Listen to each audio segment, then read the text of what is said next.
KDB.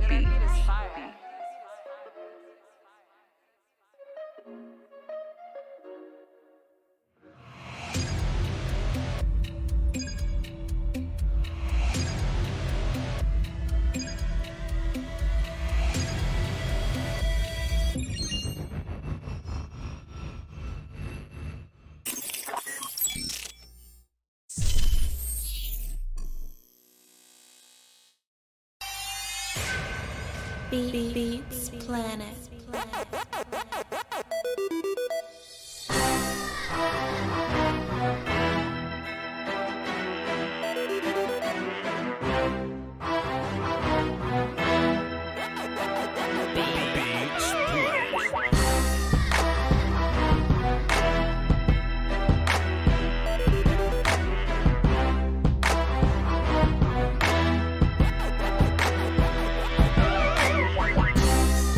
Jump on in.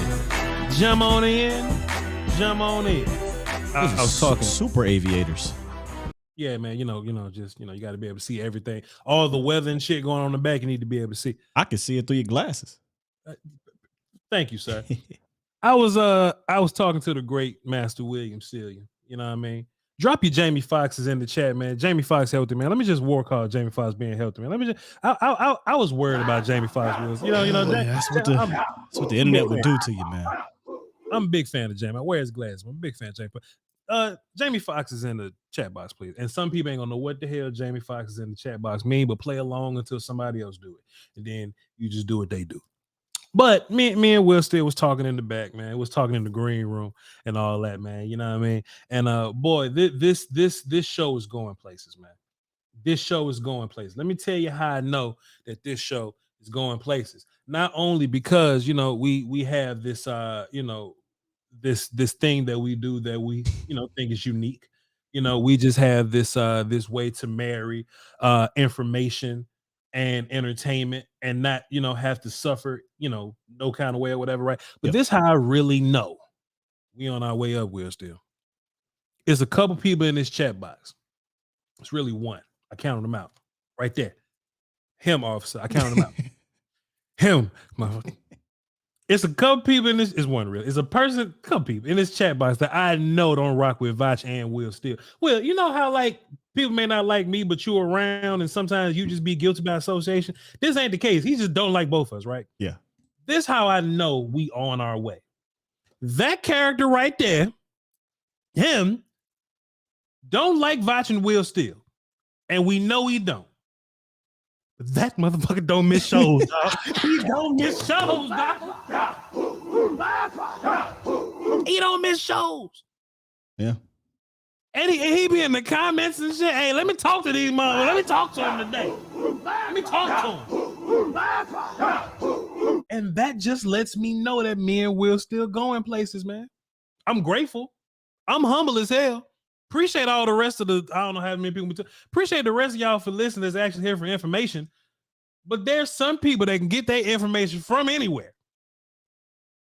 But that motherfucker want to get it with a frown on his face, boy. You special when you can do that, Will Steele. I just want to give a great big thank you, man. I'm so grateful. Well, I just want to say this. Man, who gives a shit? Basically, right? but man, I see him in the chat and I go, man, I thought he ain't like us, man. I thought he wasn't never watching this show again. I thought he wasn't never tuning in to this Homer bullshit again. What he said about my show, he called it Homer bullshit. I know I'm never and that motherfucker right back. I wonder what they gonna say about Schottenheimer and the offense being broke today. Mr. According to my calculations, ass head. Okay. Well, but Voch, he's the original Bud Voch, motherfucker. He's Bud Voch. That's true. Oh my goodness. But look, besides that character that's gonna hate being here, but he gonna watch the whole till 5. You know what I mean? Everybody else, we appreciate y'all for being here. We got some fantastic news, fantastic developments coming, some fantastic takes here. We was listening to defensive audio yesterday. We was listening to Coach Dan. Let me take my glasses off. I'm putting them back on. We was listening to Coach Dan Quinn yesterday, and some of the other players that play defense, and of course, in typical content creator fashion, when you have to talk multiple days a week, we broke them shits down. So we're going to talk about Coach Schottenheimer and a couple of the offensive notes that I have taken from, some of the things that he said. I actually heard two different clips, one from Schoonmaker and two from Schottenheimer. Boy, them some long ass words put on the jersey, ain't it?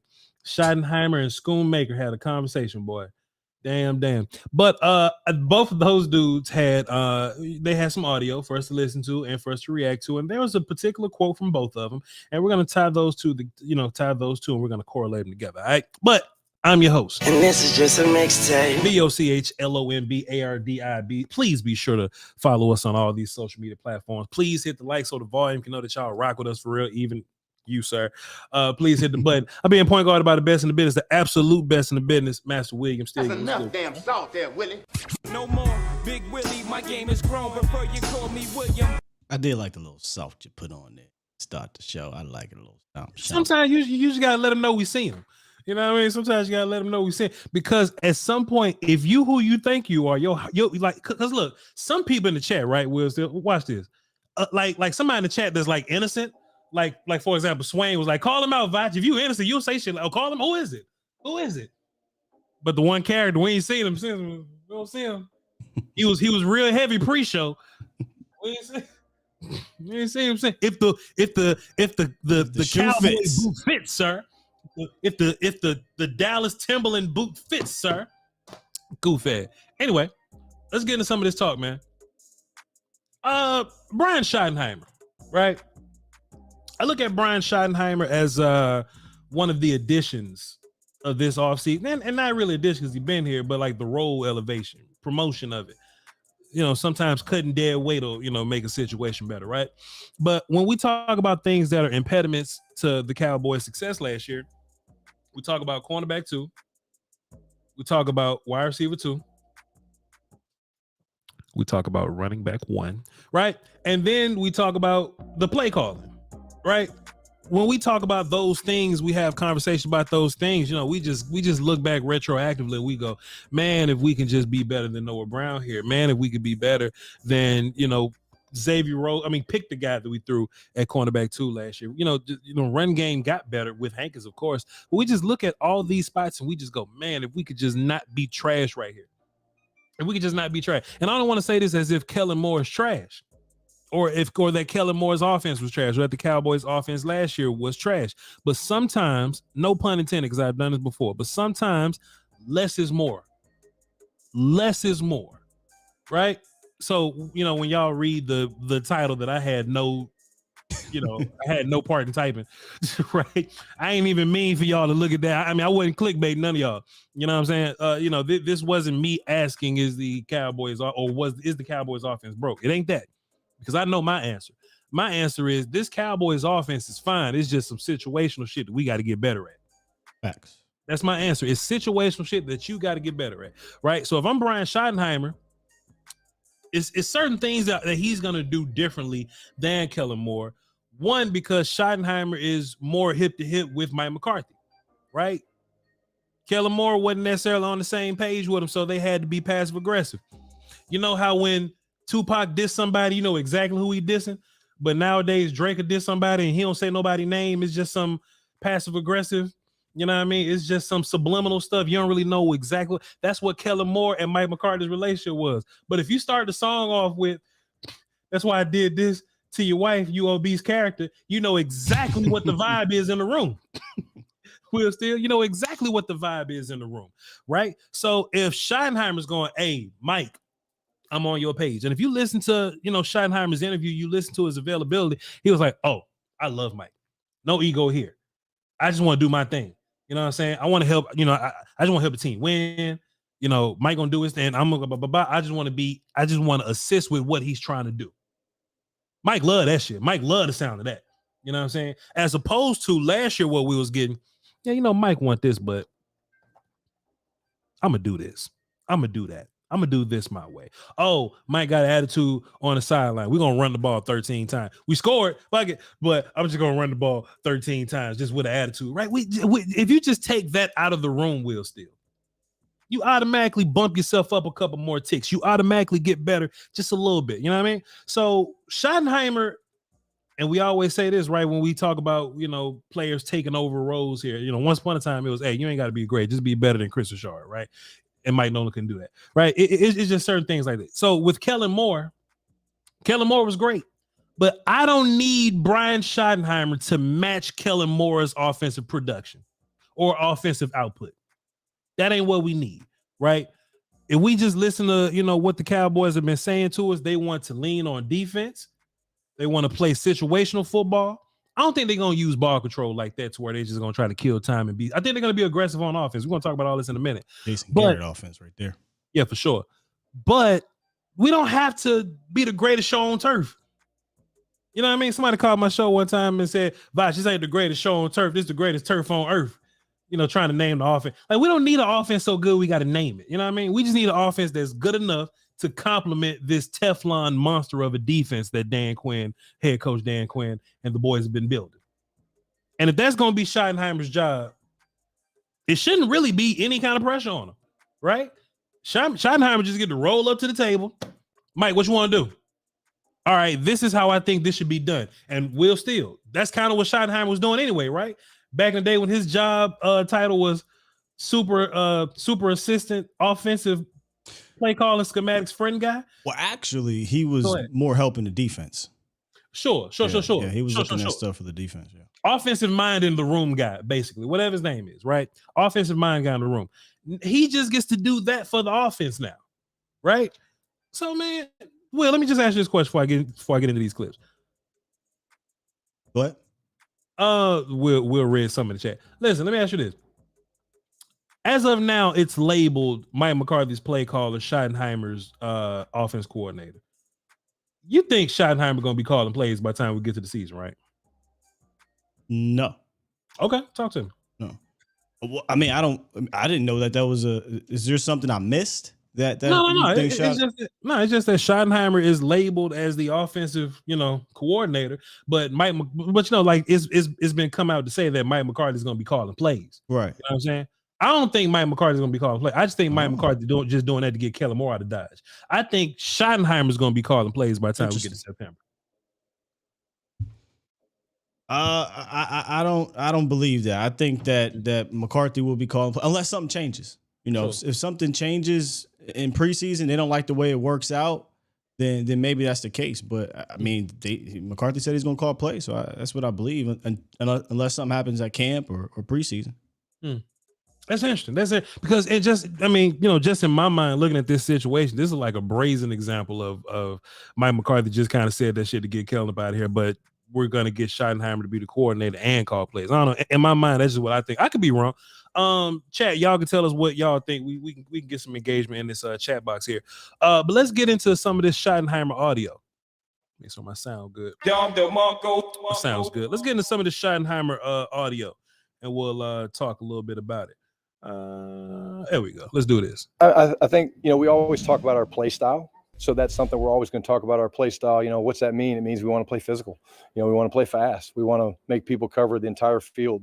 That would be the first thing. The next thing I want to see, which is where we're kind of focused now, is fundamentally sound, right? We're on the process where we can't get in pads. We can't hit. We can't use helmets, okay? We can throw and catch, but really the magic of what you're trying to do right now in these next couple of weeks leading up through the break is to develop those fundamentals. So I was taught a long time ago that, the biggest difference with the NFL and college is there's so much parity and there's not a huge difference in talent. And so the players that end up winning the overall one-on-one battle, let's say in a 70-play game, is the guy that's got a better foundation of fundamentals to pull from. So if I'm Tyler Smith and I'm going up against a great edge rusher and I've got really good sound fundamentals and there's 70 opportunities, we expect with those fundamentals he should win his fair share, 40, 45 of those, whatever that is, because he's got that base of fundamentals to pull from. I think, we always talk. Stop it. This character sounds well thought out about this whole situation, right? We'll still, and this ain't going to be a shit on Kellen Moore day. And if we do, we just going to do it today. We ain't going to do it no more tomorrow because I'm sick of talking about Kellen Moore, right? But it just seems like there's a different type of focus or just a different type of confidence coming from this man. He sounds like he gonna be in charge, right? He doesn't sound like a guy he's the coordinator, but he's second fiddle to Mike McCarthy. He sounds like he's a dude that's in charge here. Like I said, I could be wrong, but just based on what he sounds like, Will, it just sounds like I'm the one, like Mike told me the big scheme. I'm the one that's gonna do it from there, and this is what I want. That's what he sounds like to me. Will, what you think? I mean, in the same breath, he said, and there's no ego, and they asked him about, I don't know if you have the clip, that's why I ain't saying anything. But they asked him about that, not being a play caller and still helping Mike McCarthy. He said, yeah, it's different. It's something that I've never done before, but there's no ego here. I'm just here to help out, McCarthy. I have immense respect for him, and I want to win a championship, so I want to do whatever I can to help do that. So, I mean, but in the same time, though, he's a very confident guy. He's been around the league. He's 50-something years old. He's, been under multiple teams and as a coordinator or as an assistant. So the way he speaks is different because he's not learning on the job. Mm-hmm. Like, we know Kellen Moore was learning on the job all the way up until last year when Kellen Moore came out and said, man, it took everything in me to not want to throw the ball all damn day with Cooper Rush. Mm-hmm. So he's still learning on the job where Brian Schottenheimer, I almost said Marty again, is not. He knows what to do in these situations. He's been a part of changes offensively. He's been a part of grand changes and just some small changes. But this is different in the sense of he's a play caller. I'm going to help design the offense game to game. Maybe it doesn't work out. Watch. Maybe they get to preseason week 2, week 3, and they're like, you know what, Coach, you call the plays, McCarthy or Shotty, you call the plays and put everything together. So I just think they got to run some tests and see what happens. And I think Schottenheimer's experience, like he's been doing this for a long time. You know what I mean? And he even quoted, "Oh, when I was a young guy, I wanted to move around." You know what I mean? And we just got rid of a young guy. And you'll see Cowboy fans all over social media. Well, you'll hear them talking about it, and they'll go, "Yeah, man. I don't want my coach learning on the job. I don't want my guy learning on the job." Well, not only is Schottenheimer not learning on the job, he's been under great coaches. He's called plays.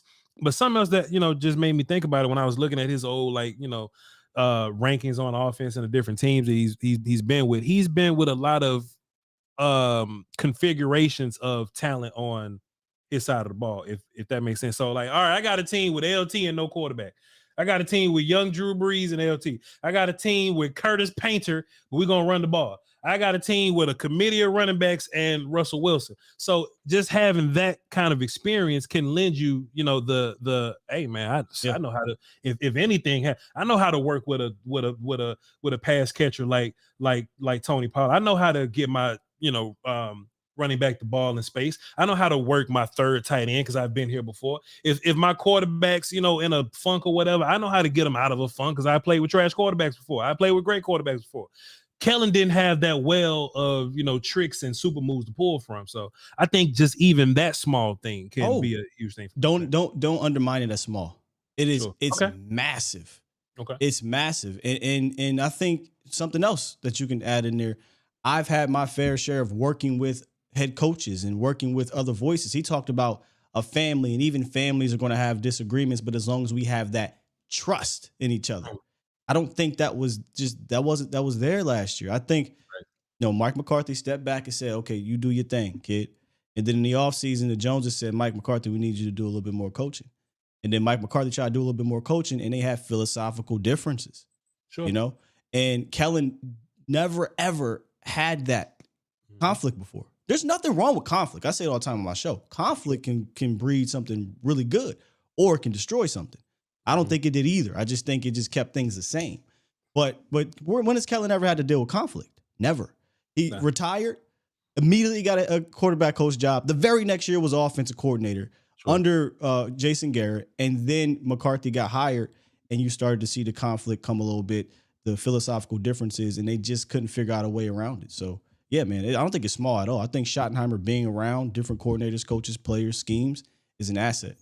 Yeah, that's fair. That's fair. And that just goes back to the very first point that he made. He was like, yeah, man, we're going to crank down on these fundamentals. We want to get the base of the dude better. Like talent is whatever, but we want to get your fundamentals right. And he got 26 years worth of teaching people shit. You know what I mean? Yeah. As opposed to Kellen's straight out the league, straight out the diapers. You know what I mean? straight from third string to this. You know what I'm saying? Yeah. Like that, because I mean, Schottenheimer. I mean, he's even coached, like running backs and wide receivers and shit. You know what I mean? Kellen went straight from I'm Dak's backup to Dak's coach to play caller. You know what I'm saying? Let me. So now Schottenheimer can go, hey, let me tell the running back something that, you know what I mean, that can help us in the grand scheme of things. Let me talk to the wide receiver about depth and this thing and him, Solari, Mike, they all the same kind of coach like that. They're all the same kind of detail, oriented type guy or whatever. So man, you got any more clips on him? I got two more. Yes, okay, go. I don't want to. We'll wait to the very end. Oh, this is probably the one you're talking about right here. The changes over the last couple months that they've been doing to the offense. Yeah, it's been a grind. It's been fun. As you guys know, look, the system's not broke. I mean, it's not broken. They've won a lot of games here. Mike's been around for that. They've scored a ton of points. I have a ton of respect for Kellen and Nuss and Skip and Philbin, those guys. I mean, I've coached with most of those guys before. But in terms of the process, we're getting organized for OTAs, and we've had a lot of discussions. It's certainly a starting point. When you put in OTA install 1 and you go through the process, there'll be things maybe in OTA install 1 that might be a little different in training camp install 1. But the way it's set up is pretty cool. They hear it in phase 2 for the first time. So our vets have heard really we're 12 concept teach days in. Okay, so a concept teach day is basically where we take a family of plays and install those, all the different adjustments and things with not as many formations. And then when we get into OTAs, we'll actually put together real installs with specific formations and builds, and then we'll tweak those as we prepare for training camp. So when you do it right, which I think we're doing it right, they hear it one time in phase 1 and phase 2. They hear it again in OTAs. They hear it again in minicamp, and then you try to perfect it when you get to training camp. That's at least the goal. I've always looked at it as a coordinator is that you teach the system in phase 1, okay, in phase 2, you try to detail it in OTAs, phase 3, and then the goal is to come out where you've perfected it and the guys can play fast and react, and that's what you're trying to get done in training camp and preseason games. A lot of detail in that. Yeah, a lot of detail in that. But I rock with it, right? Just in case, we got different types of audience members, right? Just in case that didn't, make sense to somebody, right? This time of year, we just gonna learn how to run counter. We need to perfect counter.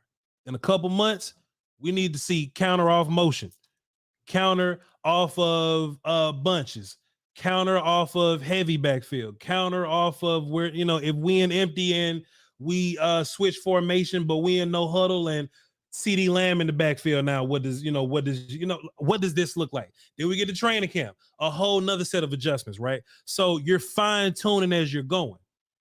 Now, I don't want to say Kellen ain't do shit like that, right? Because when we talk about new coaches, we love to talk about what the last coach ain't do. I ain't saying Kellen did or did not do this, right?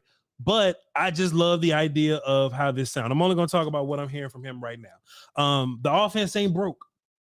The offense ain't broke. We scored a lot of points, Will Steele. It ain't broke. We just got to do some different little stuff here, different little stuff here. Noah Brown's in Houston now. Schultz in Houston now.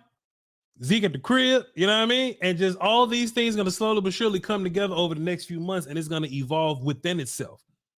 That's fire, bro. That's fire, man. It's like you just want to, it's almost like you're going through this process, but you're slowly negating all of the evil shit that you could run into. So you're probably less likely to have Jalen Hurts line up at free safety, not Jalen Hurts, Jalen Tolbert at free safety, because you're slowly but surely going through this thing as opposed to take it all. You know what I mean? So if Tolbert's in this offense, right, just for example, Tolbert may only learn Z concepts for the first few months or for the first few weeks. Now we need to learn what this looks like at X. What if you go in motion and you end up at Y?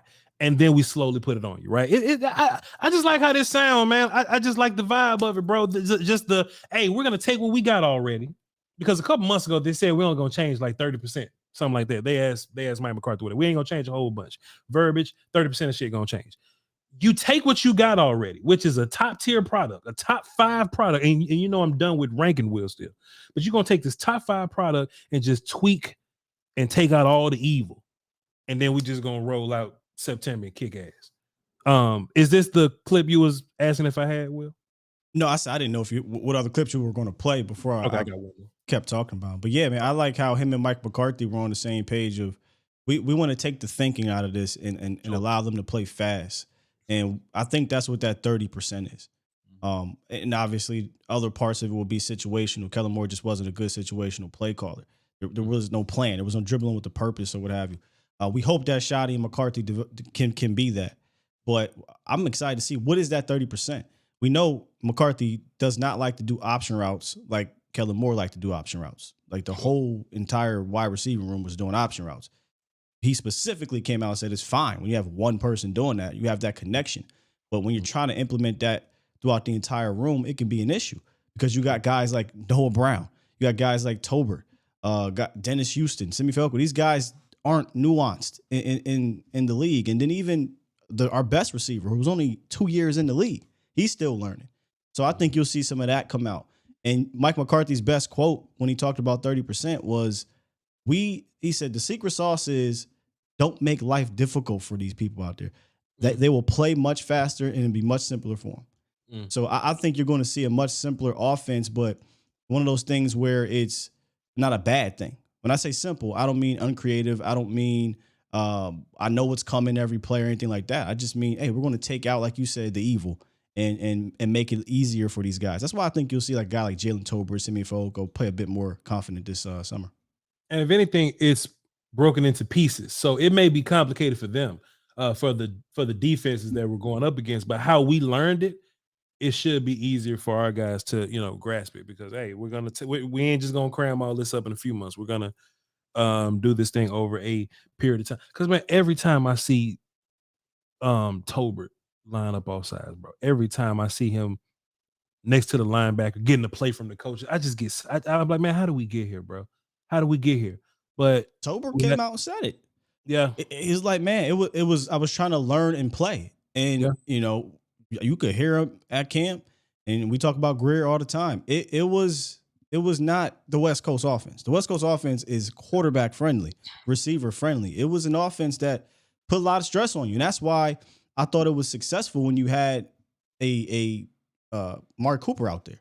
Because Coop been around. Coop is one of the smartest receivers out there. So you get Coop, you get a Gallup who's been in the league for a couple years, and you throw CeeDee Lamb and say, hey, CD, you stay in the slot 93% of the time.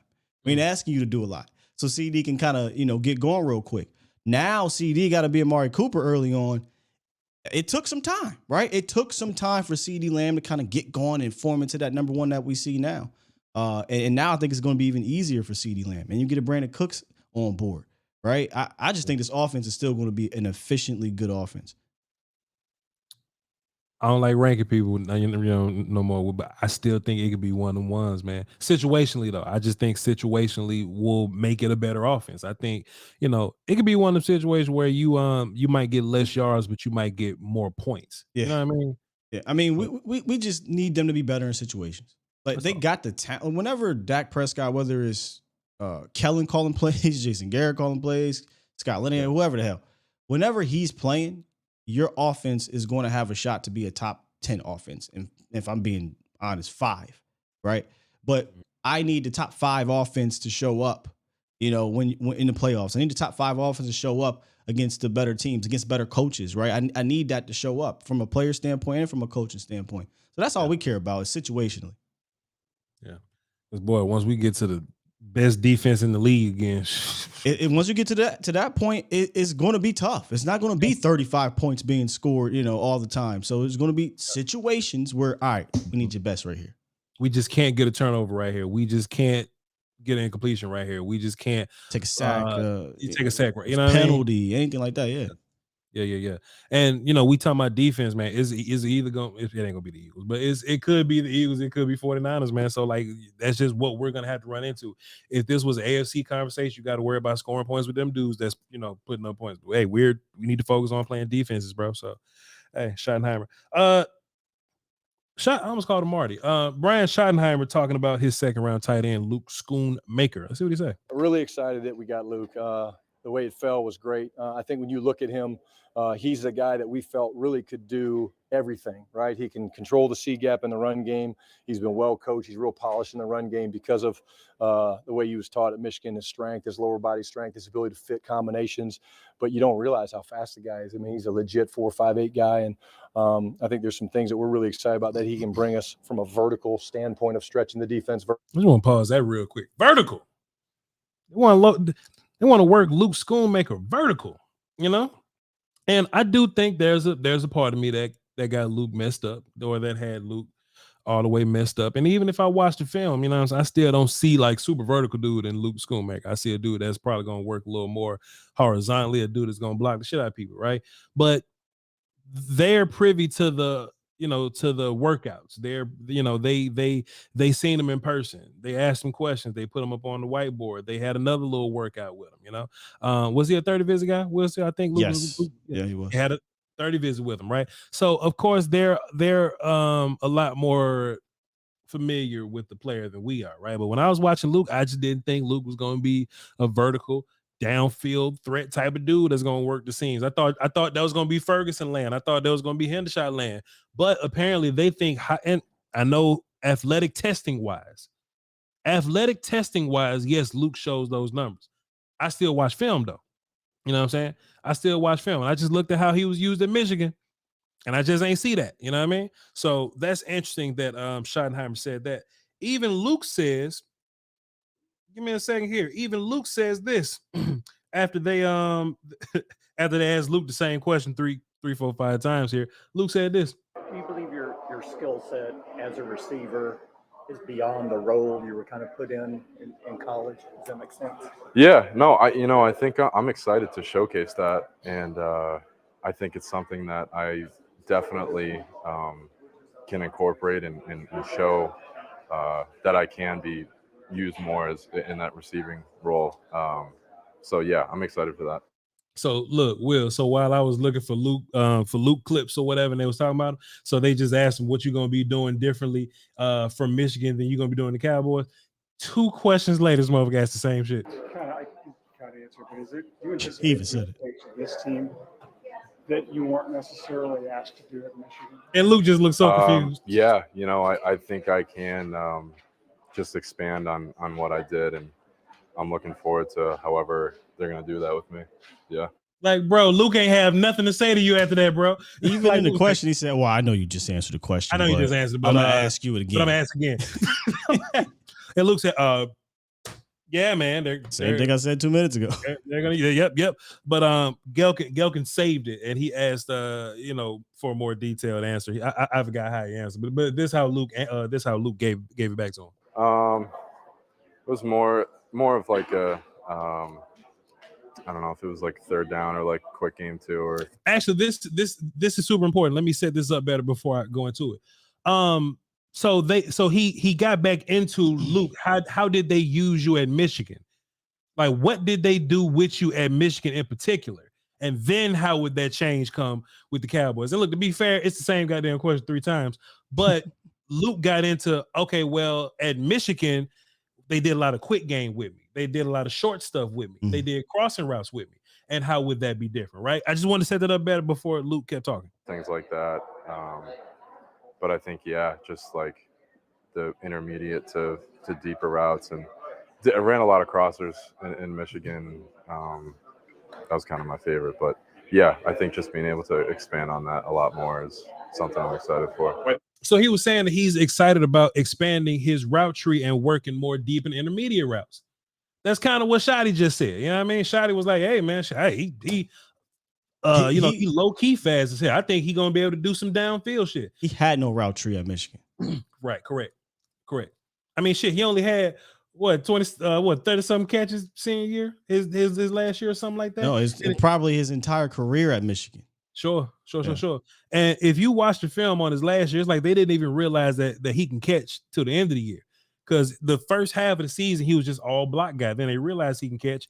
And then, like, Indiana game, he had 8, 9 catches. This game, he had 7 or so catches, right? So it's like they figured out that he could play receiver on the go. Like they figured this out just in the middle of it, right? So he doesn't really have experience. But if you watch film on Luke, just like he said in his clip, he was like, "Hey man, we did a bunch of short stuff, a bunch of quick game stuff, and if I did, run a little further than that, it was crossing routes." And that's exactly what we saw on film.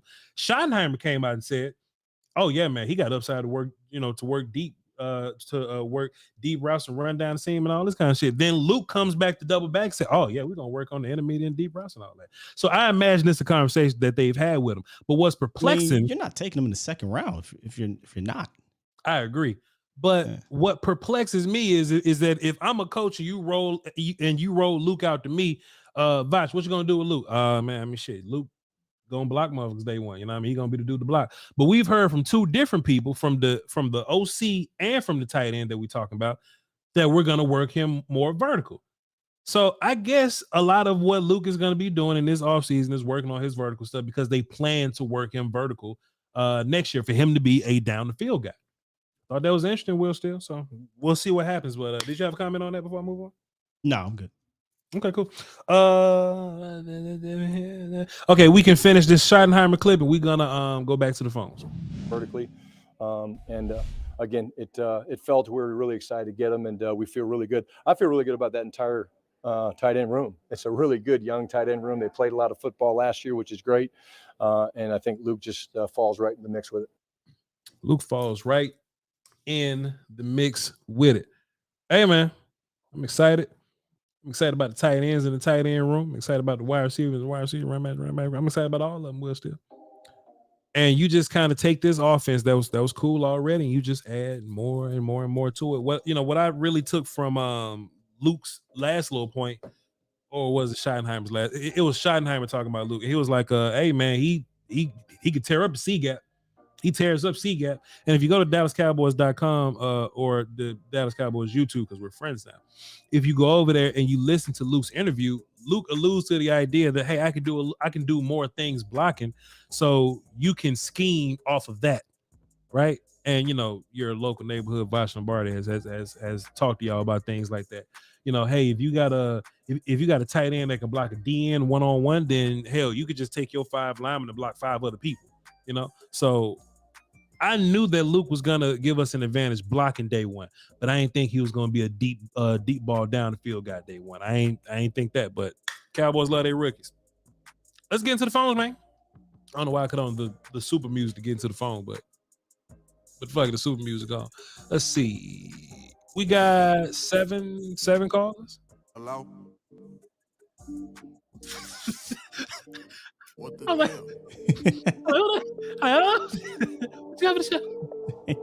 Is this safe? Is this copyright? No, it's not copyright. Say la la la la la. Oh, we good. Hey man, you had the Jericho shit early, boy, but you had to play way low. You was like, yeah. No, I still got it. You got to know when to cut it. I'm good. I ain't get no copyright. Okay, yeah. It's just a. Well, they don't know. They don't need to know the ins and outs. But as long as you ain't getting a strike, you straight. Yeah. Because we don't work for views anymore. Yeah, I don't care. I don't give a damn about no claim. You can claim it all you want. Claim that shit if just you want. Don't strike me. You can make this lit $38. We're gonna make today. Do your thing. But fantastic drop though, Will. Still, shots out to you. I'm gonna lock the phones after this. It's 4:00. I'm gonna go ahead and lock the phones. Y'all call back tomorrow. The conference has been. All right, we're gonna run with this 7 that we got. JR hadn't called us in a minute. What's up, JR? Oh, boy. God, what's good, baby? What's up, JR? Woo! What's up? Goddamn, it's been a minute, but it feels good to be home. Damn, it's been. Boy, what the hell was Mark? Well, not Mark, that's his daddy. Scotty Hottie Schottenheimer. What was he talking about? Damn. God damn, boy, we know good well you and that there goddamn got Jason Witten 2.0. You know what I'm saying? 5 and stop, out and stop. You know what I'm saying? Boy, all he gonna do is turn around, catch the ball, stop, drop, and roll. That's about it. But you know Voch, what I I'm must saying? say that Schottenheimer. Get out there and block goddamn one of them goddamn ends. Yeah. Let Bud bounce to the outside. Let Pilot bounce to the outside. Right. You know what I'm saying? Because I think that's what our running scheme is going to be. Right. You know, we know what he was doing at Michigan. He's gonna come in. He gonna, like he said, he highlighted the number one thing they drafted him for. So F up that C gap. I ain't trying to mess up the money. No, it's fine. But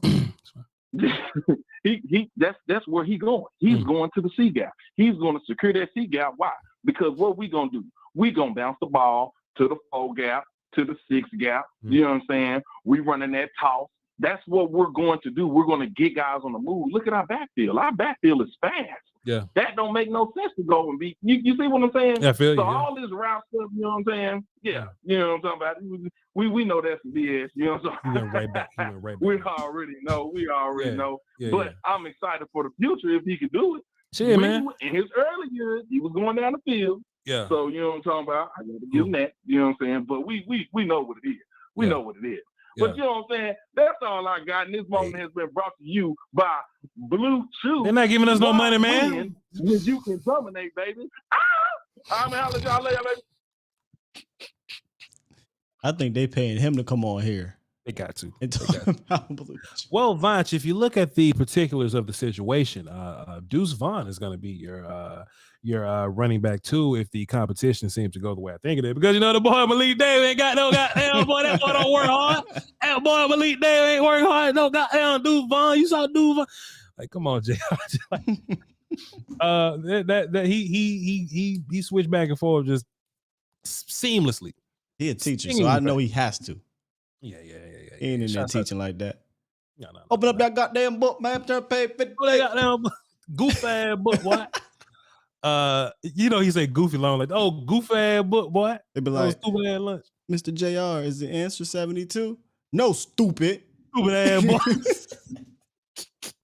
That's all goddamn. My bad, Mark. What's up, sir?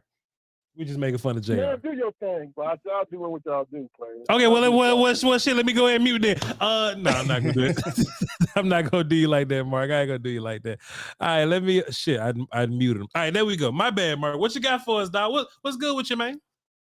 I don't know what I got for you, man. Hey, you want me on or not? You know, mute me, unmute. I apologize, man. My fault. I'm shook up, man. JR got me tripping, man. My bad. What you got for us? That's all right, man. How you and Sky doing, man? How y'all doing? Life good, man. Appreciate you, man. Thanks for being a good sport, brother. Fantastic, bro. Appreciate you. No, y'all all right, man. Hey, you know what? You know what? With this whole thing with Schottenheimer, I think, you know, I've called in a couple of times myself, and I've said, hey, look, man, if they throw the whole damn Coriel tree out and just plant a new one, that would be my preference. But as long as they saying, hey, look, they're committing to maybe not doing too much changing and just, you know, simplify, streamlining some things, you got to start somewhere, I guess. Yeah. And my big hope in that, man, is that as much as they simplify things for the receivers, like who's going to run option routes and you're going to send your tight end down the seam, all that stuff, hopefully what that does, man, from my point of view, is that helps Dak's maturation as a passing quarterback. Not just from can he make the throws, is I guess the way I want to say it is they got to go from calling plays to winning games. It's not checkers no more. It's chess. Right? You got to set some things up, and you got to be willing to be patient. And every play doesn't have to be touchdown 25, right 35, now. 40-yard pass play. Because that's kind of what Dak has been groomed into doing the last few years. And hopefully, you know, having I hate to say simple because that makes people sound dumb, stupid, whatever. No. Hey, look, man, take what's in front of you. I'll say this real quick. You guys remember a few years back when the Chiefs started out their season?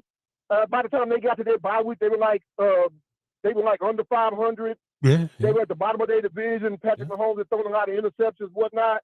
Yeah, it was like 2 years ago. 2 years ago. I remember. I remember Andy Reid. He kind of let that go on, but once he got to his bye week, all he really did was he just said, "Hey, look, man, people are not going to let us beat them with 60-yard pass plays every game because they can do that. And if people are going to back up, it really doesn't matter. If they back it up into a 3-deep shell or a quarter shell, a high cover, whatever the hell they drop it into, all they're doing is backing up, keeping everything in front of them. So, hey, if they want to die a death by 1,000 cuts, hey, man, walk that dog down the field. We'll take that. We'll eat them up, you know, a little bit at a time if that's what it takes. Sure. To me, it's about thinking about how you're going to win. It's not about can you make this play, can you make that play.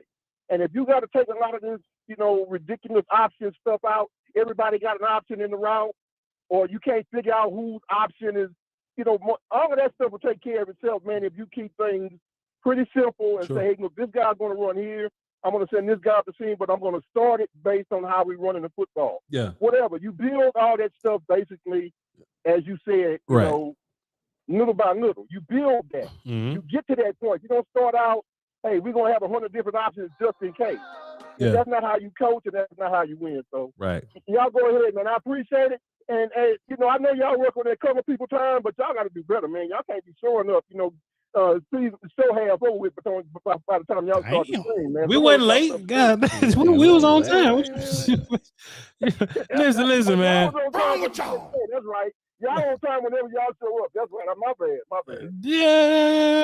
Get your phone. Hey, look, he was like, hey, y'all can't be showing up to the show halfway done. Look, the show halfway done when we halfway started talking. You know what I mean? Ain't no halfway. Like 4 ain't the halfway mark. Thing is halfway. Yeah, man. Yeah, it's all good, man. It's all good. Hey, he brought up option routes, so I pulled up the audio from if you want to. Oh, go ahead, run that shit. Yeah, let me see if I can. A lot of great questions today, but this is my favorite. So we get to talk a little ball here. But no, I've never been a big option route thrower. Your concept in the past. If you're going to run option routes, you need to live in that world. That's been my experience. You can't dabble on it. Option routes are really not part of the old traditional West Coast offense. I've had quarterbacks in the past that didn't really like them, and it's really about the connection that they have with the receiver. I've been in systems where only certain guys run them. This is the most aggressive system that I've been in as far as many people that do run the option. I think that was important to hear, because some people believed that there wasn't a lot of people running the option routes. That's not the case. That's why you hear McCarthy come out and say, hey, the secret sauce is to make it simple for everybody so they're not thinking so much. Quote, this is the most aggressive system that I've seen where everyone is running an option route. And that does affect. You didn't have anybody out there except really Dalton Schultz, who had that type of connection with Dak. And even then, you had a year? A year of that? Dalton Schultz only really became Dalton Schultz in 2021. So you had a guy in CeeDee Lamb who was still young, and then Dalton Schultz. Those are your two guys that you probably shouldn't have been running it that much with. Plus, everyone else was doing it. Continue on, Mike McCarthy. Routes, and so I think you see our commitment to practice. We practice, option routes. You're putting the decision making into the receiver's hands. It's not into the court. Quarterback obviously has ultimate decision. Just let y'all know. Did y'all hear that? Or throw the ball, but there's decision making in a route as opposed to maybe just one route adjustment. So it takes a lot of extra time. And that's it. Man, we don't live in a day where Tony Romo and Jason Witten played together for 26 years. You know what I mean? Yeah. Like these are all guys that are still trying to, figure out their way with Dak. And, Dak does have his backyard, and, there's advantages to that. But if it ain't perfect, then Mike ain't trying to see it. You know what I mean? If it ain't, something I like about Dan Quinn, though, Will Steele, we always hear Dan say, hey, man, look, we may try it, but if it ain't game ready, we ain't gonna do it. You know what I'm saying? Yeah. I feel like we'll always go out there doing shit that we ain't game ready for, And I'm just not trying to be out here trusting Gallup as a thinker, or trusting Schultz as a thinker when he run backwards out of bounds. I trust Dak to think. You know what I mean?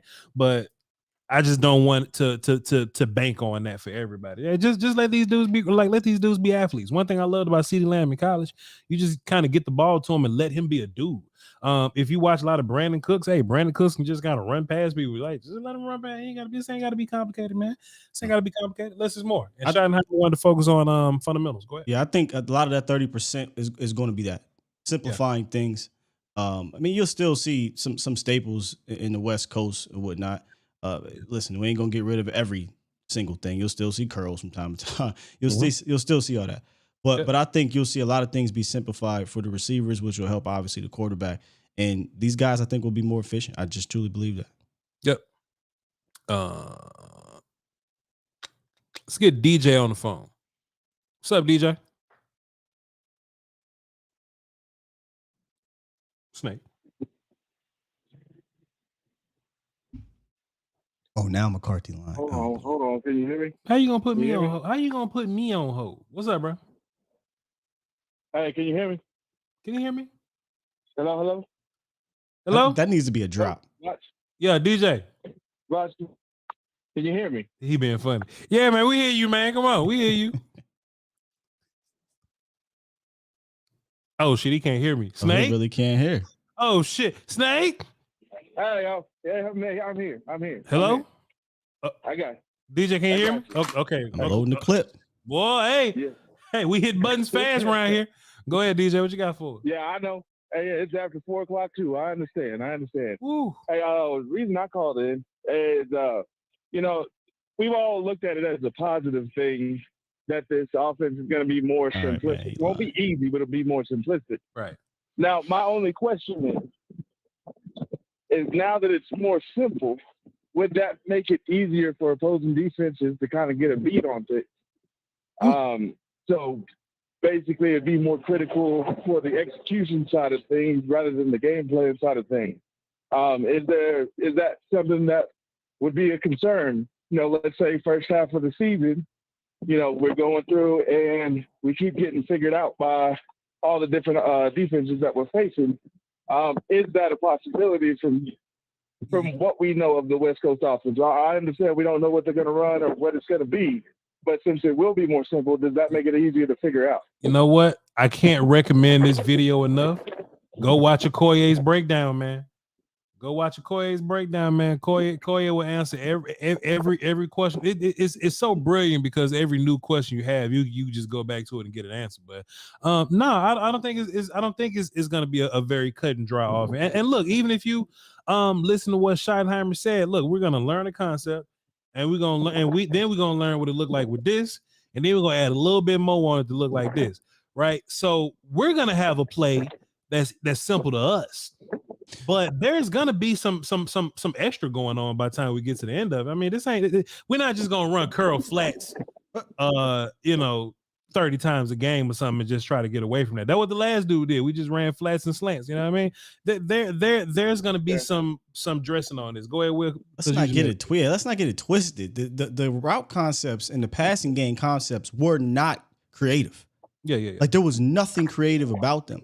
So when we say simple, we don't mean simple from a concept standpoint. I'm saying simple for the player, simple. So they're not out there thinking so damn much and then having to guess where he's going to be. And then the quarterback is guessing the wrong way. And you get what you saw happen the first, 5 or 6 games when Dak came back. Now they still were lighting the scoreboard up and when it hit or whatnot. But that's what I mean when I say simple for them. So they're simple in regards to their responsibilities, but the concepts can still be very creative, but the route can be, the responsibility can be simple. Does that make sense, DJ? Yes, sir. And hey, shouts out to y'all. Shouts out to y'all because y'all got a first time viewer. He was just too scared to call in, but that was his question. So he was wanting to know. The last thing, and I'll let you go. Oh, cause boy, we was about to cuss you out, man. So look, we probably wouldn't have. So look, we wouldn't have cussed him out, but shit, we'd have got you. No, we did not. No, we terrorized the new car. No, I'm playing, man. Thanks for tuning in. Let's not scare him away. Now. Yeah. We need that. We need that check. Go ahead, DJ. What's your second question? My second thing would be, as far as Dak's progression as a passer, because I love Dak, right? We all do, but it's been real hard to make MVP type, arguments for him. He's had spurts or whatever, but by the end of the season, it's always that guy had a better year. With this opening up and being in his hands, the kind of player that we know he is, do you expect this to be his first MVP caliber season outside of his rookie year? Man, look, honestly, I don't even care about that no more. Because look, Dak always gets those numbers. He always gets numbers like that. But the only thing he hasn't done is play for a championship game. You know what I'm saying, for a conference championship game. Besides that, Dak do everything numbers wise all the other dudes do. You know what I mean? It's probably going to be harder for him to get because he's a Cowboy or whatnot, and a lot of this is like storyline based. And you know how motherfuckers do with us. But I ain't a Super Bowl of shit on the MVP. Fucking MVP. Fair. Well, I guess the reason I asked is just because, and it may have been scheming, right? But I know Dak is capable of it. But in clutch moments, he's had a lot of them. But on the second half of his career, they've kind of waned a little bit, right? Yeah. The offense has looked out of sorts, mainly in the last two playoff games against the 49ers. Right. Like they've looked out of sorts when things get tight and everything's close. Yeah. Maybe a whole bunch of a Kellen Moore issue, but I do expect him, to have a little bit better planning and play calling because Mike McCarthy and Brian Schottenheimer are putting things together. That's what I mean by MVP caliber. It's like those clutch moments they come through where they kind of waned over the past couple of years. Yeah, I feel you, brother. I feel you. DJ, this was a good call for you and your coworker or your friend or your homie. Appreciate both of y'all for tuning in, man. Salute. All right, brother. I appreciate it. Oh man, that was a good one. He's like, yeah, man, y'all got a new first time listener, but that motherfucker nervous. He ain't want to call. Well, he better be where the NWO and shit at. He better be nervous because don't come up here no bullshit. Goddamn, you come here bullshitting. We gonna let you know, goddamn. That's one thing. That's for sure. Yeah. It's a safe place, man. We ain't gonna do nobody like that. Dog. We ain't gonna dog nobody for having a bad opinion. Yeah. Well, I don't know because I'm trying to. No, that ain't it. Yeah, Sky gonna hit you. Yeah, look, yeah. Yeah, that glass break is a wrap. I'm look, man. I'm starting to just put it in the chat now instead of coming out because this whole Peyton Hendershot, Jake Ferguson, Schoonmaker. I don't know what Slim's issue is with Jake. Like I don't know if he did something to you, but now we just lying. He's using Jake Ferguson's 40 time. Well, he too slow. Everybody's scared. Nobody's scared of him. Yada yada. Sir, Peyton Hendershot ran a 4.8 at the combine. Yep. Jake Ferguson ran a 4.7. Yep. What do we? He said in the Niners game they wasn't scared of Jake Ferguson. Bam! Jake Ferguson wasn't tight end one out there. Schultz was. Mm-hmm. Come on, son. I don't understand what he did to him, or maybe to somebody that he knows. I don't know. I remember when Voch was taking people platinum status away. I did that. Damn, my fault, bro. Platinum. I know. Yeah. Will do it. I'll snatch that motherfucker real fast. 3 more calls. Let's get to him. Daryl from Funky Town. What's that? Well, that's right. Huh? That's right. Daryl from Peyton Hendershot is a 4.8 tight end, Slim, and you keep talking him up. My bad. Was it Daryl? Yeah, Daryl. What you think about Hendershot? Peyton Hendershot. So don't worry about it, Daryl. Don't. Yeah, don't. We ain't gonna do that. What you got for the show, Daryl? Don't worry. Never mind. What you got for the show, bro? I get him involved in our mess. I like the tight end. Let the last one go. I'm cool with that. Because my thing about it, most tight ends, other than the few that really you have to really scheme for and you can't deal with, is the tight end should be like, God dang it, ain't nobody holding him shit. It's like when you had that when Jordan was playing and he drive the line and kick it out to doggone Paxton out there, and he bust you for 3. Yeah. Because everybody was focusing on Jordan. Yeah. So that's the way I look at the tight end. Oh, okay. You running the ball and you throwing the ball deep and all of that, and then next thing you know, the tight end done leaked up the seam. God dog it. Yeah. That's crazy. Yeah. That's right. Yeah. So anybody can kind of, in our system that I've seen, a tight end doesn't have to be extremely athletic or extremely whatever, because Dak's going to find him for that 7 yards, that 9, 10, 12 yards in the hole right there. Yeah. That's a good answer, man. But what you have for the show? Hey, man, I appreciate y'all. I've started studying this West Coast offense because I really, being a Cowboy fan, I don't really like it because, I'm a Cowboy fan and not a San Francisco fan, and I'm be pissed off the fact we done lost some games to them, the kids and all that other BS. Right. I lived through all of it. But I decided since we're gonna that's where we're going to roll. That I need to check into it. And really, I kind of like it. I have to say. And I've been watching Martinheimer. Who? Mike Martin. What the name is? I love it. Y'all go. What the No, name I is? love it, man. Martinheimer. That's a good one. What's his name? Martin who? Martin. Martinheimer Luther King. Yeah, go ahead. Yeah, I got you. Go ahead. Mike Martin, and then the quarterback, and just how they dissected the things that was going on with the Cowboys, and I think correcting those things with being more precise. Is crazy. Yeah, and what I say is knowing that you know what you're supposed to be doing. CeeDee Lamb can't go down there and run a deep end and then kind of make it like it's a post pattern and run behind the doggone safety, for instance. And just those types of things. Is that an option? We going deep or we cutting it out? What we doing? I think just knowing that you know what you're supposed to, everybody on the same sheet of music, I think that's going to improve us a lot. So I look forward to that. Yeah. And I also think one of the callers kind of mentioned it, and Mark mentioned it too. I think that we are going to run the ball. Who mentioned it? On off tackle and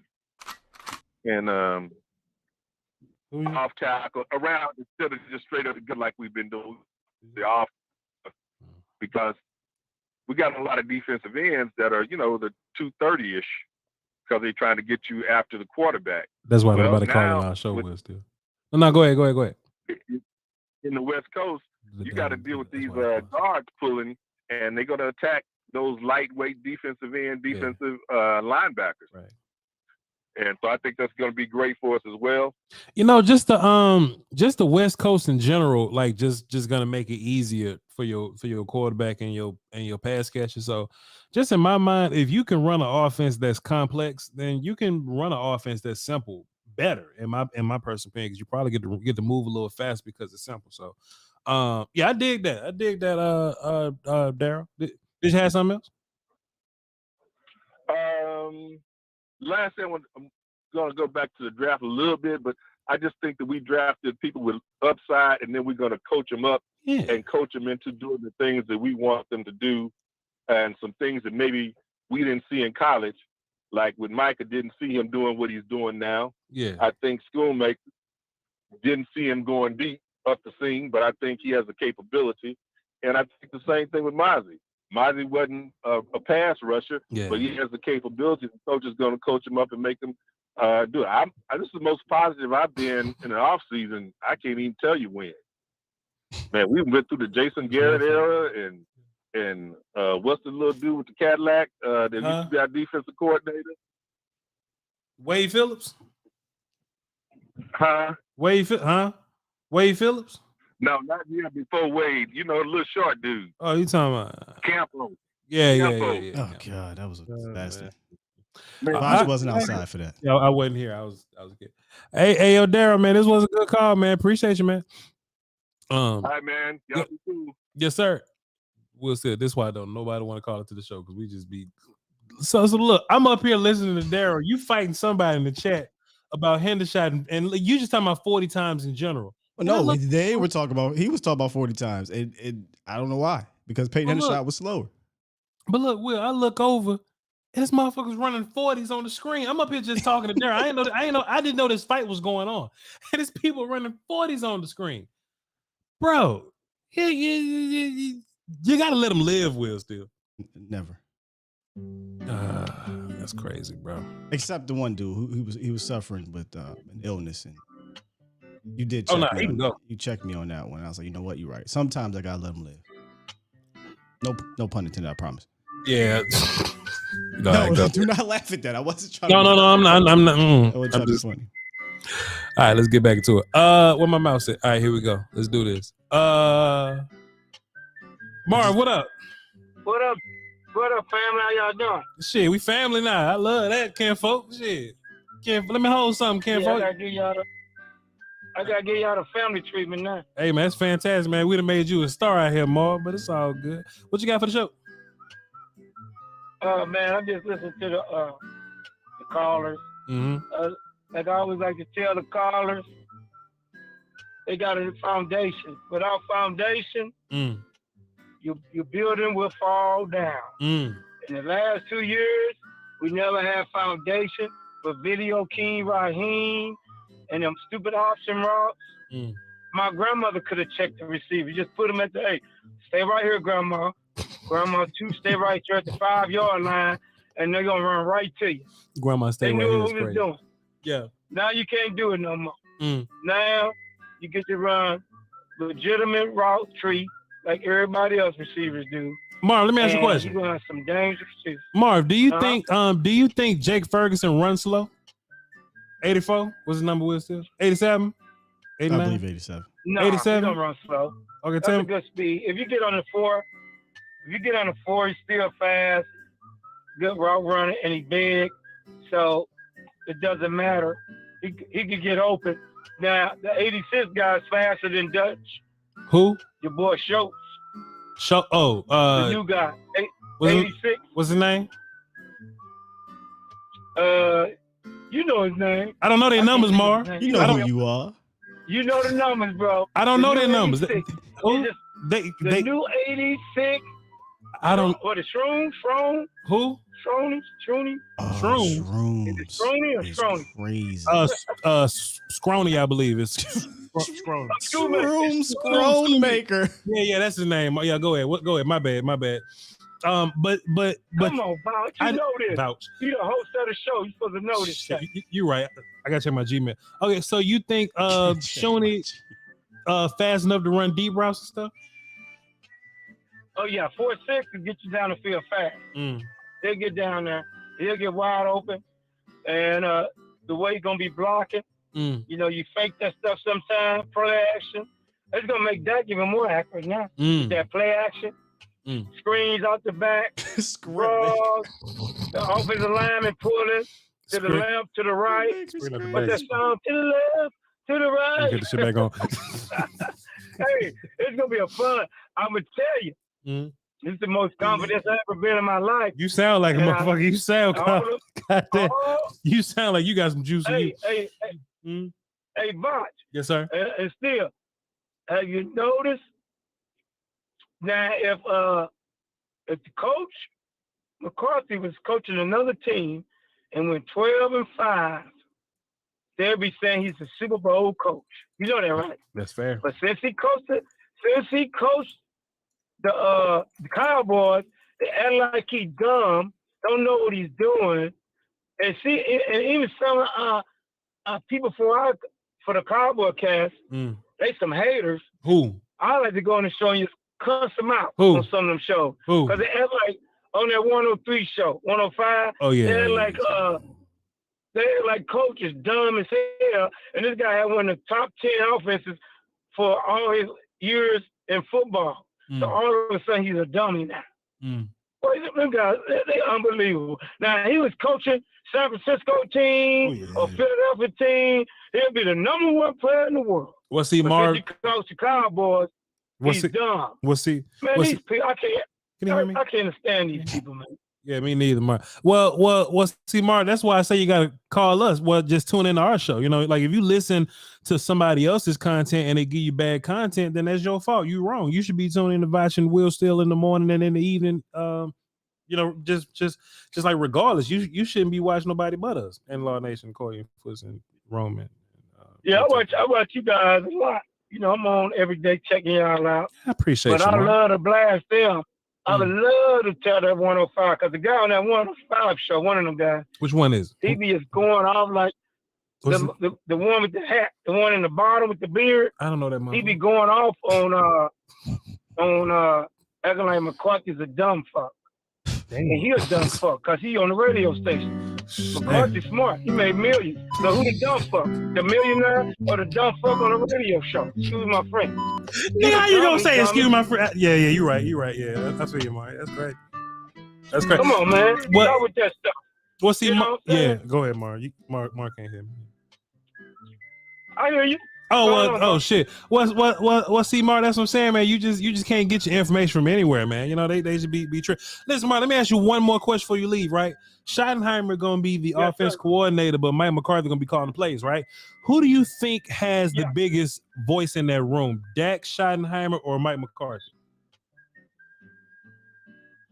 All the foundation, they on the all team. Three of theirs at the same time, huh? They know all three. They're gonna be in scheme with the offensive line coach. Everybody's gonna be in order. What's the offensive line coach name?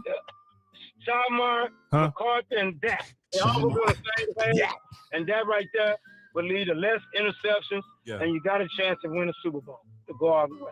And I'm gonna say it again. How this team is built right now. With that new corner, we got the number one corner and safeties and linebackers in the league now. Yeah. With Mozzie, that defense gonna be hard to. I think we will go. I ain't gonna lie. I think we could go 14-3 or 15-2. Yeah. I ain't gonna lie to you, bro. Yeah. I think this gonna be a slaughter. It's gonna be slaughter season, and ain't no coming back. This time when we get up on you, you're never coming back. Pause. Yeah. It's over. Yo, Marv. I feel good, man. Yo, Marv, this was fantastic as always, Marv. Always. So listen, Marv, when you gonna do a YouTube channel? When you gonna start podcasting? Man, you gotta help me, love. You and Steele, I want to do it. I ain't gonna say how I want to do it because I'm very known. He just don't care. Canada, everybody know me. You in Canada? LA, because I used to run all the clubs. And everybody waiting for me to do a podcast. What? A powercast? I got something very powerful, but I ain't gonna say it because I don't want nobody copycatting us. Yeah. But that's actually kind of hard. Still gonna be on there too. Powercast. And it's a crazy how I got it set up. I already got set. I just got to get the computer down and set it up. And my boy put the back. He's a civil engineer. That's my fraternity brother. He works. You in a fraternity too? He do all the planes and stuff. So, huh? You a bruh? You a bruh? You got to be a bruh. I'm a fraternity. You, I'm the best. The pretty boys. Kappa Alpha Psi. Oh, he Kappa. As soon as he said, really? Wow, I did not. Marv is definitely didn't expect character. him to be a Kappa. Wow. Kappa Alpha Psi. I'm going to throw that shimmy on you. Oh, you yeah. Women love it, you know what I'm saying? I used to live next door to some Kappa. That should be Lord, crazy. I'm back. I love all my brothers. I'm back. But I'm into the Most High now because I'm an Israelite. I keep all the laws, no fornication, none of that. So I'm on the street preaching. So, I ain't going to bring that up. How we get here? Because a lot of people's feelings get hurt when we tell the truth. So we just keep it like that. Yeah, I don't know how we got here. So Marv, come on there with me. It's going to be cold blood. I got the concept. He can't. It's going to kill everybody. There's no way he can get it. And it's going to put y'all more. It's going to get y'all more views too. Get y'all numbers up. Because the key, we might well eat like your boy. We get 1 million hits, 1 million subscribers. Hey, we'll be flying all over the world doing podcast. Speaking of podcast. You know what I'm saying? All right, Marv. Speaking into existence. Yo, Marv, appreciate you, man. Good call, man. We love you, bro. Y'all too, brother. Shalom. Have a blessed day. Y'all be safe. Yeah. All right, so Marv said he don't want to be on the streets with the signs and preaching the word. I know a lot of people like that. Yeah. I don't know them personally. I just drive by them, but I see a lot of people like that. Marv is an interesting character, ain't he, Will, still? Yeah, I did not put him in a fraternity or being a Kappa. Yeah. Wow. Shout out to the Kappas.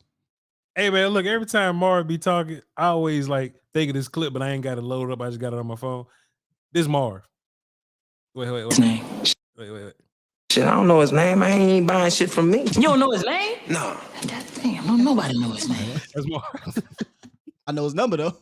Marv, what's his name? Shit, I don't. What's his name?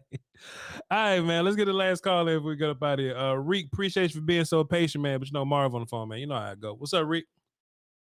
Yeah, what's going on, Vice? What's going on, Sky? What's going on, Cowboy Nation? How I look at this situation with the guy that's drawing the plays. Yeah. I think as long as we call in an offense that complements the defense, and the defense complements our special teams, we should be doing damn good because my thing is I want to cut down on Dak Prescott having to go the whole field to go score a touchdown all the time. Yeah. If we can cut down on that and the defense can tighten up, get a little bit more turnovers, We can get certain stops, certain blocks. Some of the stuff that we've been doing the last couple of years, but having our quarterback playing the team offense playing on the short field, I think we should be a real dominant team on both sides of the ball. But even when we're not able to be dominant, as long as we're able to move, having an efficient offense that's flowing properly, we should be dominant, man. Because with that West Coast offense, you got to be able to run the football. You know what I mean? You got to be able to run the football efficiently, and that's what I've been waiting for the last couple of years. Is our running game hasn't been a real efficient type of running game. You know what I mean? We got stopped in real key moments trying to run the ball, and we couldn't move the football. Because as long as we're doing that, I really believe Dak Prescott is one of the best play action quarterbacks in the league. He loves to pick people apart. So I really don't have long as we're doing stuff that keep Dak comfortable and him not getting hit as much, I'm all for it. Yeah. You know what I mean? I'm all for it. And that's about it for me, man. Because I don't see the second round tight end really beating out Ferguson like that, unless they just happen to force him on us because he's a second round pick and people was talking junk about him being the second round pick for this team. So you know how the Joneses like to do. They love their picks. So they'll force a person on us that we, maybe another person a little bit better than them. You know what I mean? That's been here a year or two before them. Yeah. But other than that, I really got confidence in Mike McCarthy and what they want to do, man. Because as long as both offense and defense, everything clicking on the same page, I think we're gonna be hard to stop. Right. So listen, Reek. Let me ask you this: who do you think has the most say in that room when it comes down to calling plays? You think it's your boy? Think it's your boy Schottenheimer with your mama? You think it's your boy Mike McCarthy with the party? You think it's Dak Prescott? Yeah, right. Yes. It's got to be Mike. Go ahead. Tell me why. Yeah, it's got to be Mike, man. Yes. The reason I believe it's got to be Mike because Mike and Dak has to have one of the closest relationships if this thing is going to work. Yeah, you know what I mean? right. If this dude is messing up on the field, Mike should be able to talk to him, give him a little bit of tough love. So then by the time the next play comes up, we go back on offense again, Dak is looking different. You know what I mean? Not just Dak going to sit down and nobody's really saying nothing to him or getting on his case about some stuff. You know what I mean? It's like, it's time. Dak, I hate for people to always say, why is Dak Prescott not showing MVP caliber type of attitude? But he has been. Dak Prescott, this is the most interceptions Dak has ever thrown in his career last year. Well, I tell you what, though, Reek. I tell you what, Jerry Wayne Jones came down from the top and said, "Y'all need to fix these interceptions." Now, see, Dak last year and the year before. Now, Dak didn't throw all these interceptions now, but now Kellen Moore wants to do his thing. Jerry Wayne came down from the elevator and said, "Y'all need to cut down on these interceptions." That's going to be the reason why. Because I tell you something else too, though, Reek. Dan Quinn just sitting over there in the corner, ready to take that job over, huh? Dan Quinn ready to win. Yeah, I don't want to see that. Ready to win. I think Mike McCarthy and Dan Quinn works better together. Yeah. That's what I'm looking for. That's what I'm looking for this year. Okay. I got you. Appreciate you, Reek. Good call, man. Good call. All right. Peace. Oh man. How are we still here, man? We can't catch on, did he? No, he's probably not watching it, but he's gonna go back and he gonna see because you asked that question playfully. He seriously answered that motherfucker. Oh well, nah, man. Mike McCarthy. Who's got the audacity and the capacity? Well, let me tell you something, man. And the tenacity. I wish I had the siren and the 300 drop. I'd have played it. What's that? Oh, I got you. Where we at? Yeah. Listen, man. Are you not entertained? Yeah. Are you not entertained? Yo, listen, bro. When I say, and I don't just want to keep doing this every show, man, but Marv calls in and called me law and never corrects himself. Yeah, he did it 3 times and didn't even say my bad. Will Steele as a content king. Somebody in the chat recommended it, but I just pulled it up. It don't matter. You did it on the fly. Will set us up on the fly. And look, I saw you back there working in the process. You probably had to go screenshot some shit, whatever. And then for me to see that on my screen, and switch to the law voice, like, dog, like, why y'all can't just hit the like button for us, man? Just hit the like button, dog. We go crazy over here. And we give y'all like real information. You know, that's what I'm like, Will, we're not sacrificing one for the other. It's not like we're entertaining, but we give trash commentary. No. Or we give great commentary and we boring, like, you know, buddy. It ain't like we do that. Nah. We're the best of both. We're literally the best of both worlds. You know what I mean? Like, come on, man. Like, hit the like, please, man. We ain't doing nothing. Quit missing shows, bro. Yes. Let's get into some of these super chats. Let's do it. Oh, and by the way, for those who may not understand, this is all law. We love Law Nation. Go look, cause somebody gonna run over me. Like, hey, man, watching Scott talk shit.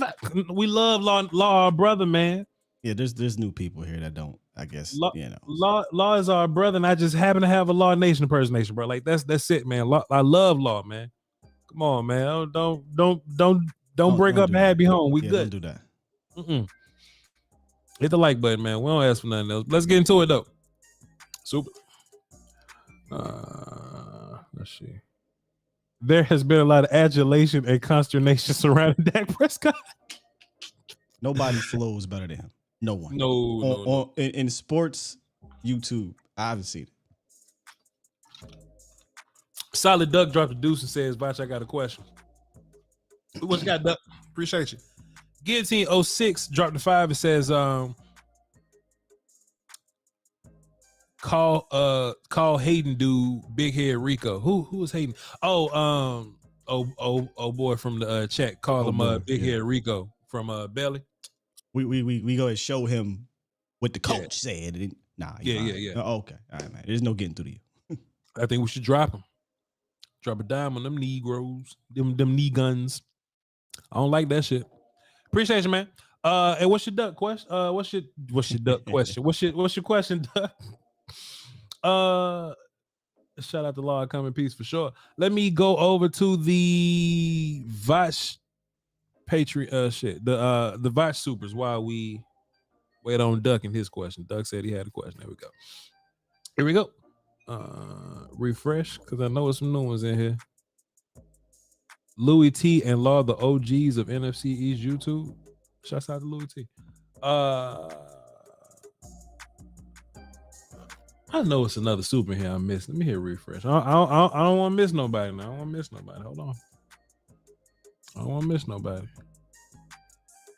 All right, cool. We caught up on the Voch Lombardi side. I just knew I saw like 10 of y'all come through. All right, cool. Cool. My fault. I guess it ain't up here. Let me refresh Voch. Cause look, the one thing I don't want to do is miss y'all super chat, man. Cause y'all gonna hit me next show. Voch, you missed my super. Yeah, that happens to me at the end of my show. So I just read it the next day. Yeah. I don't want to miss nothing from nobody. All right, we good. Appreciate y'all. Marcus Hardison, you here, sir? Marcus Hardison, are you here, sir? Love my brother Kellen. Okay, yeah. Okay, that's definitely from yesterday. All right, cool. All right, just want to make sure. All right, here we go. Let's do this. We can clock out. Brother L dropped the deuce just because. Appreciate you, bro.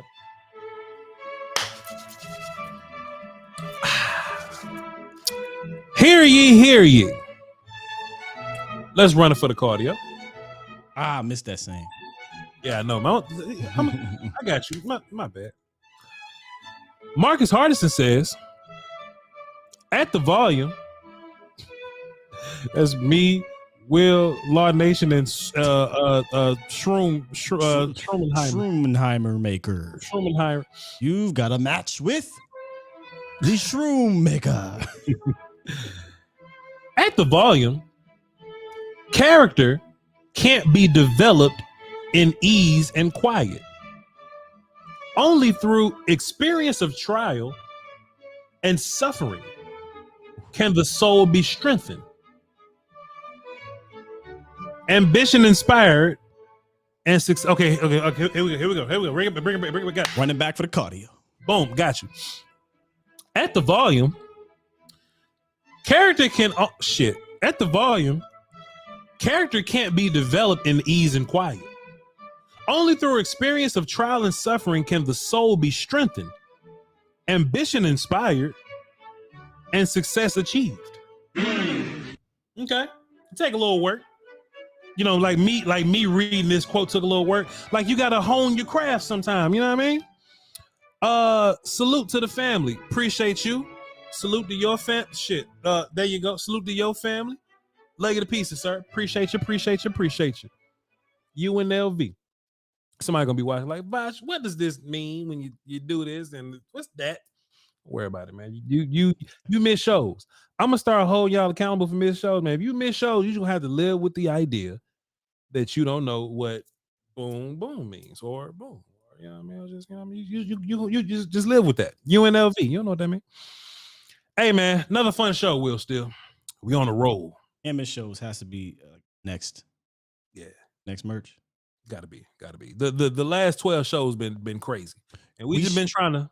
We know what we should do for camp. What's that? Get a shirt, like the Volume 306 shirt. Can't miss shows, right? With just the Volume logo. Mad people gonna come up and be like, yo, what show? What show? Well, here's our card. Pull your phone out. Hey man, you know I got some, boom, I boom, got boom, business boom. cards. You know, I got business cards with the daggum, with the I mean on it. You know, I'm ready to go for Oxnard. Boy. Telling you, man. Hey man, you know, technology so dope now. Will, so you can print the shirts with the QR code on the shirt. Let's do that. Hey man, put your phone on my sleeve right here. Put your phone on my sleeve, man. Nah. What you do is you put it on the back, just a big ass QR code. Motherfuckers gonna pull their phone on my back. People gonna look. This is how we talk behind the weekend. Yeah, look, for real. Think about it, man. If you sitting in front of somebody, I don't mean to derail the show. You're sitting in front of somebody with a big ass QR code in the back. You ain't gonna pull your phone out. That's fair. And just pull my phone out. Let me see what this is. Alex says I let Voch live on reading, but maybe Sky should read the supers. It ain't me. I read well.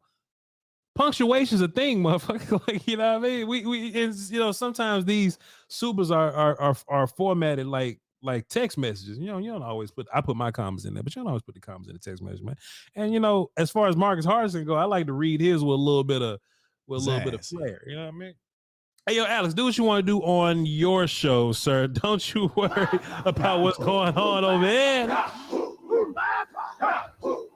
Do you talk to Birdman like that, or Trick Daddy, or Philly 500, and run like? Do you talk to him and tell him they can't read neither? Anyway, man. Hey, man, fun show. Love y'all to pieces, man. Can't wait to see y'all tomorrow. Be sure to hit the like button and the subscribe. But can we hit the like, please, man? We just entertain the shit out y'all, man. Please do that on all the volume pages so that they know that we're doing great things. So hopefully ESPN can do us like Pat McAfee and pick our list show up from the volume or something like that. Please, man. Follow me on all my socials, VOCHLOMBARD. I'm talking shit on Twitter most likely, and my Patreon, patreon.com/Voch Lombardi. We're going to be watching some undrafted kids coming up soon, so be sure to tune in for that. Not the undrafted shit. The non-football platform is gonna be coming up soon. I mean, it's here, but you know, draft season is taxing. So twitch.tv/Voch Lombardi. Go over there, follow. I'll be back in a minute.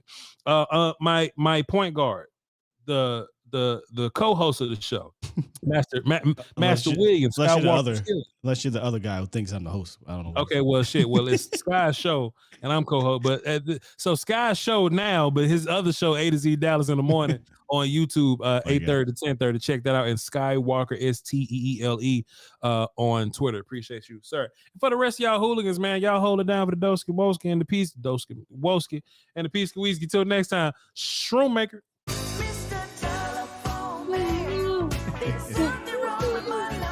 Hello? Love y'all, man. I had to throw that one on you. You wanted it. I had it in the tuck. What happened? I got you. 2 songs is crazy. Yeah, come on, man. Come on. Shout out to Law Nation, too. Yeah. Or Voch Lombardi. Voch Nation Lombardi. Man,